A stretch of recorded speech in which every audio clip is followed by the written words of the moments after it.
minors and a bachelor's in English. I'm obviously a bartender.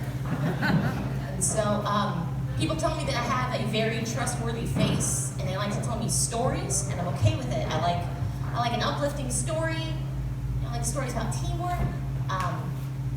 I have a really heartwarming story about a sex party. Don't worry, I'm not involved in this one. They don't like to invite people like me to things like that. They don't like color commentary. They don't like grammar correction. Man, he's fucking you well. I don't like it. Yeah, so a guy came into my bar to collect his card from the night before. He's a party boy like that. And just really wanted to open up to me about his new life as a swinger. And he tells me about his first sex party, which apparently had happened recently. And so, the protagonist of our story, it's a literary term, means hero. Joke cost me 80 grand. Anyway, so the protagonist, he looks like Channing Tatum, and he goes to this party, and this nice lady walks up to him and apparently got the thumbs up from the husband, and they go in the back to do the things that they do, and he can't get it up. It's not working out, and he feels really bad.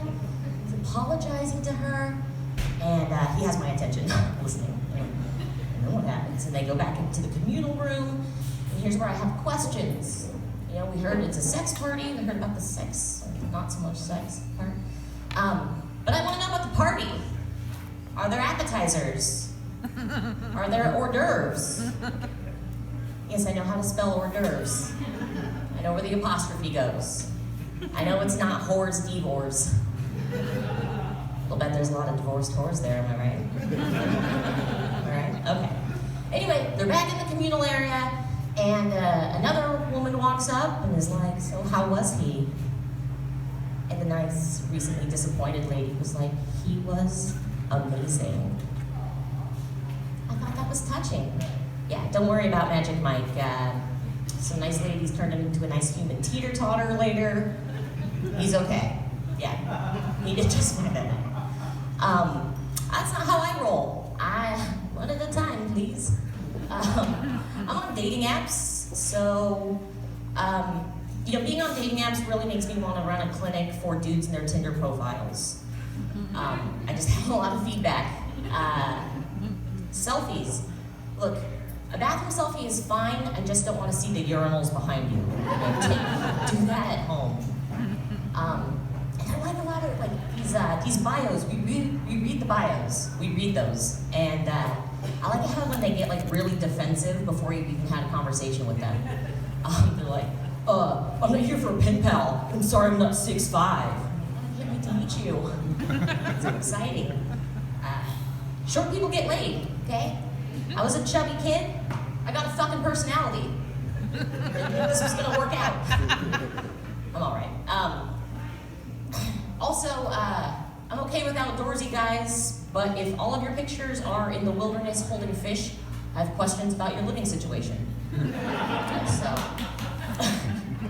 but my favorite part is when you go from the app to actually texting. And my favorite thing to do is I give them my number, and then they text me, and then I get to be like, a message. Hey Randy, this is Kyle. And then I reply, this is Randy's boyfriend Spider. She doesn't know a Kyle. I think it's important to note that Spider is with a Y. It's his Christian name. A lot of the times I do a double tap, you know? It weeds a lot of people out, but I send another message and I just say oh my gosh, I'm so sorry, this is so embarrassing. Spider's my ex-boyfriend. He was using my phone. He was looking up a recipe for curds and whey. Miss Buffett joke. Literature. That one cost me $10. Anyway, but I want to come off as empathetic.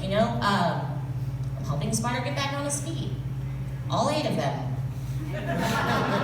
And he's moving up that water spout.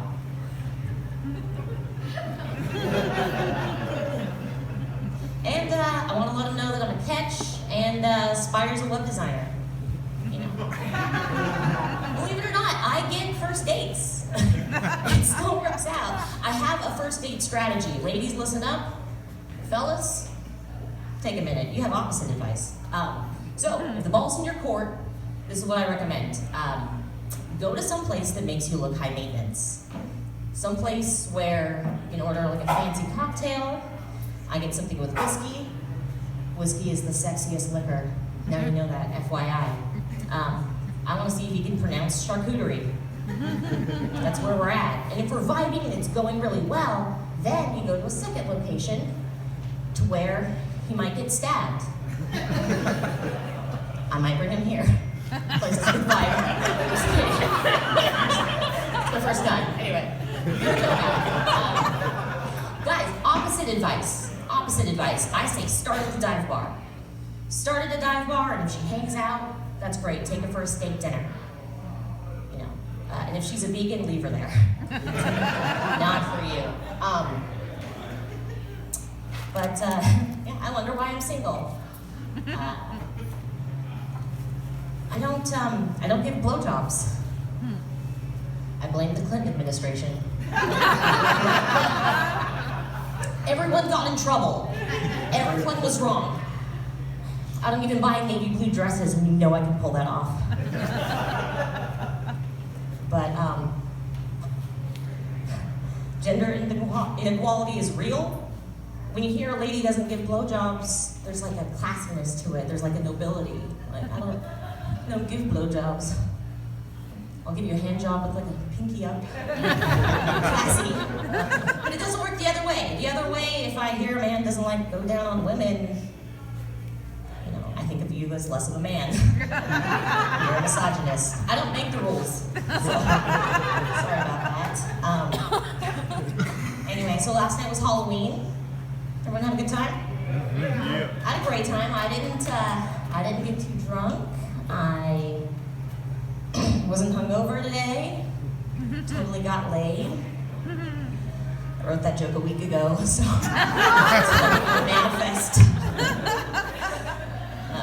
You know, batting 300's okay in baseball. So I'm just kidding. I stayed in because I was on my period, and that's my own personal horror show in my underwear. So we're good. I had soup. No, I kept it really responsible. I'm a responsible lady. I'm an adult lady, and I live alone, and I'm in my 30s, and I have to make economical decisions, like box wine.